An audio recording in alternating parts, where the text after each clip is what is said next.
So the first thing I did, I disconnected the solenoid wire from the starter.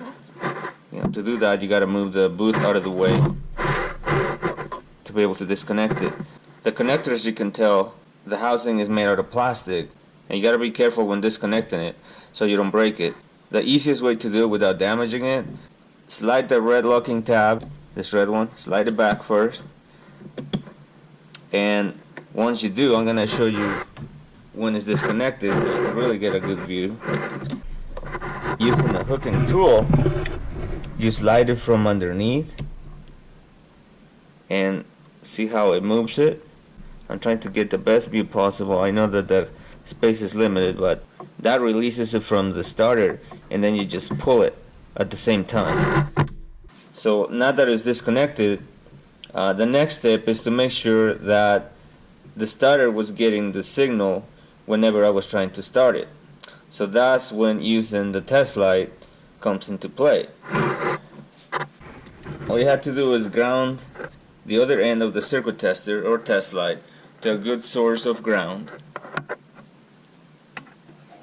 It can be the battery or any other good ground on the vehicle. Once you do that, then you're going to touch the connection,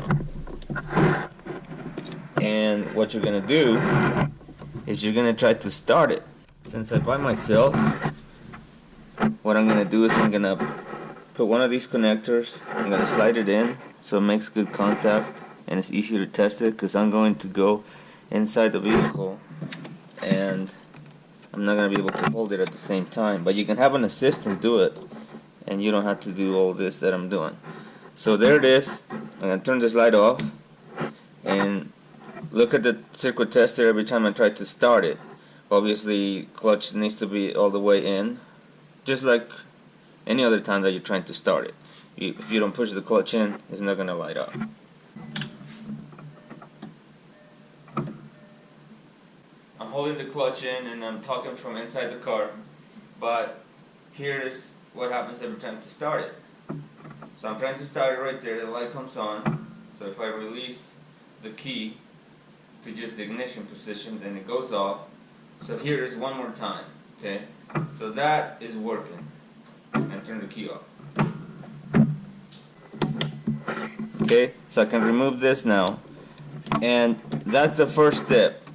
I needed to make sure that the starter was getting the signal from the ignition switch to make sure that the problem was not either a bad ignition switch or a bad neutral safety switch or clutch pedal switch, like some people call it. So all of those components are fine, because if they were bad, this wouldn't get signal every time I tried to start it. So now it's time to move on. So the next step is to apply current directly to the starter. Just one last part of the troubleshooting process. And to make it easier, what I did, I made this jumper right here so I can slide it into the solenoid wire and connect it. So there it is. My jumper wire is connected to the solenoid wire of the starter. Right there. And what I'm going to do now, I'm going to use my remote starter. On this starter, just like on most of them, this cable right here, the large one that's connected to the starter, that one has power all the time. So you can just hook one end of the remote starter to that one and the other end to the jumper that I just made. Now the next step is to make sure the vehicle is in neutral, because now you don't have the safety of the neutral safety switch. You're doing it directly. So emergency brake on, vehicle in neutral, and using the remote starter, just squeezing the trigger, and you hear it clicking sometimes.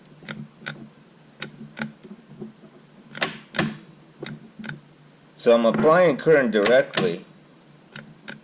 I'm even going to show you with my test light how it's applying it. So if I hook the test light to right here where I'm trying to do it, jump it, just like that, and I squeeze the trigger, turn this light off again. So here I am, squeezing the trigger of the remote starter, and see how it lights up right there. You can see both me squeezing the trigger and the light that lights up, and the starter is just not doing anything. So here's one last piece of advice before replacing the starter on your car. Obviously make sure that the battery is fully charged, because a low battery will also give you that clicking sound that you just heard, just like the starter that is defective. So it's extremely important to make sure that the battery is fully charged, connections are good. If you don't know whether the battery is good or not, take it to your local auto parts store. They have a way to load test them to see if the battery is good, because a battery can have the 12 volts, because if you use your voltmeter, it could have 12 volts, 12.5, but it may not have the amps. And a voltmeter alone is not going to be enough, because this doesn't put a load on it. So like I said, take it to your local auto parts store, have them load tested. If you're too far from an auto parts store right now, and you have another vehicle, just put another battery, even if it's not the right size. As long as it sits there and you connect the correct terminals, it'll still enable you to know for sure that you have a good battery. I cannot stress that enough. Certain things are common sense for a lot of people, but there are also some that are not as experienced, and unless I mention it, they won't think about it. So there you go. Fully charged battery or a different battery before you. So once we have a good battery, we went through all the troubleshooting process, let's go ahead and replace it. And for that, I'm going to have to lift the car up, because I'm going to have to get to it from underneath also. So let's get started.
So as you can tell, I used a couple jacks to lift the car out, make it easy.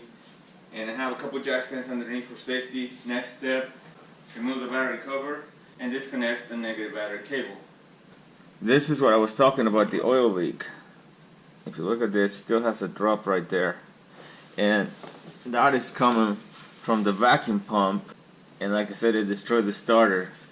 And I'm not going to be able to drive this vehicle until I fix that oil leak, otherwise it's going to destroy the other starter, which I'm not about to do it twice. Once is enough. So we're going to go through the steps. If you ended up with the same problem, obviously, and you have oil everywhere like I do, and you don't want it to get on your hands, just wear rubber gloves. Your call. 13mm on this nut that holds this bracket.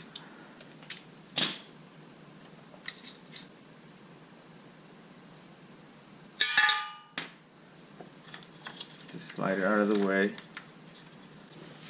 Now the next step is to disconnect the battery cable. We already mentioned that the negative needs to be disconnected, so it's also 13. I'm just going to use a wrench from up here. A little bit limited for the socket because of the wire. So I'm using just a 13mm wrench.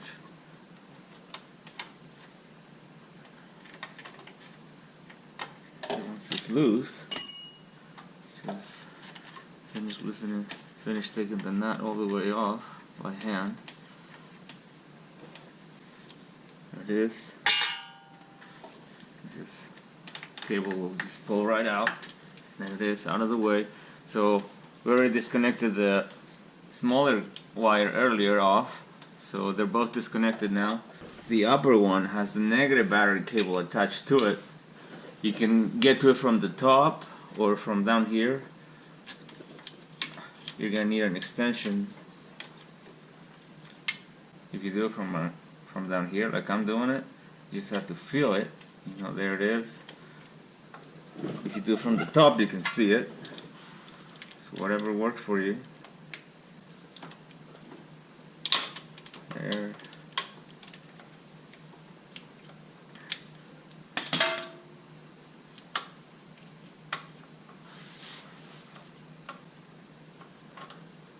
Okay.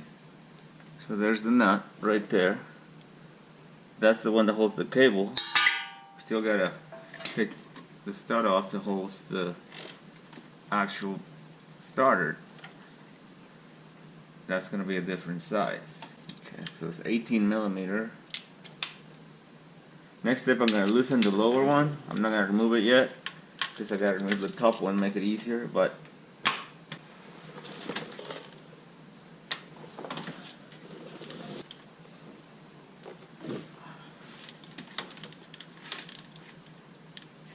okay. So there, it's just loose right now. So now is the top one. Same thing, we're gonna use an extension. No different than earlier, you can either do it from the top or down here.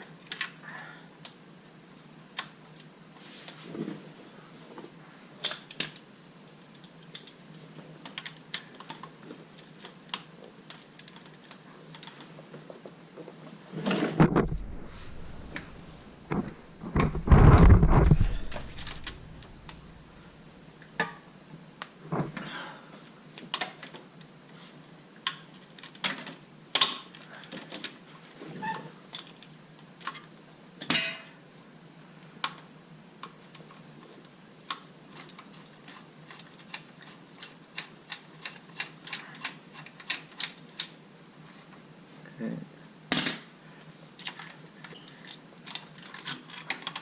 There it is. It's very long, as you can tell. I can just finish taking the lower one off.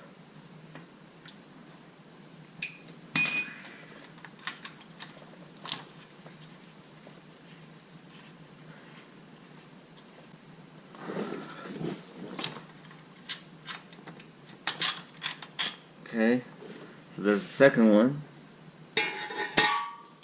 And it's just a matter of removing the starter. Just slide it out. And there it is, full of oil.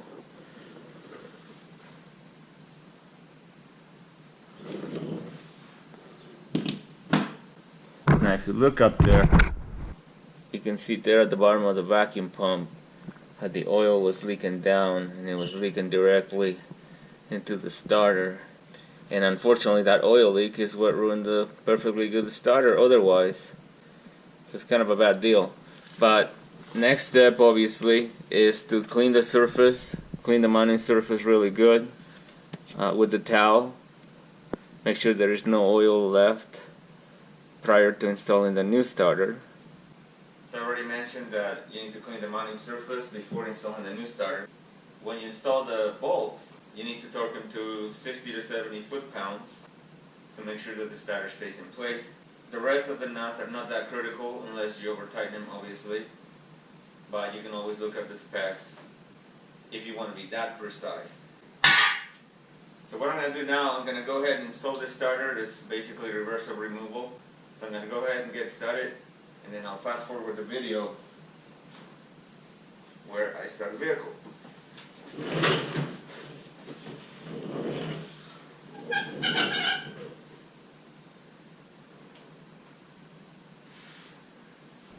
Okay, so here's the new starter installed. Everything including the bracket is attached to it. Cables are connected. So now it's time to connect the negative battery cable back on and start this engine. Okay, cable's tight.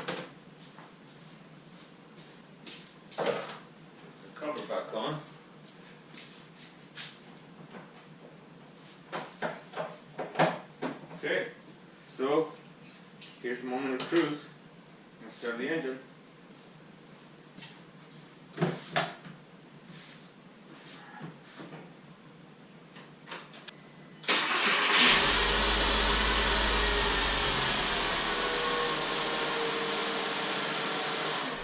Okay, just one more time.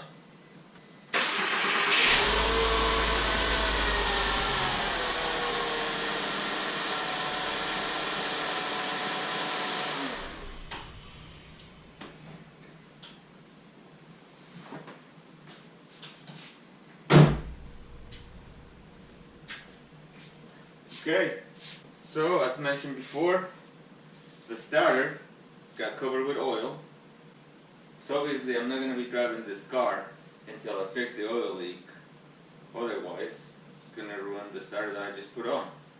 And as I mentioned it on the beginning of the video, I wanted to guide you through the troubleshooting process. That way if you ever have a Jetta that doesn't start, you can go through the steps and diagnose a bad starter without replacing something else that may not need to be replaced, or worst case scenario, installing the starter on a vehicle that may not need it. I already said they're not cheap.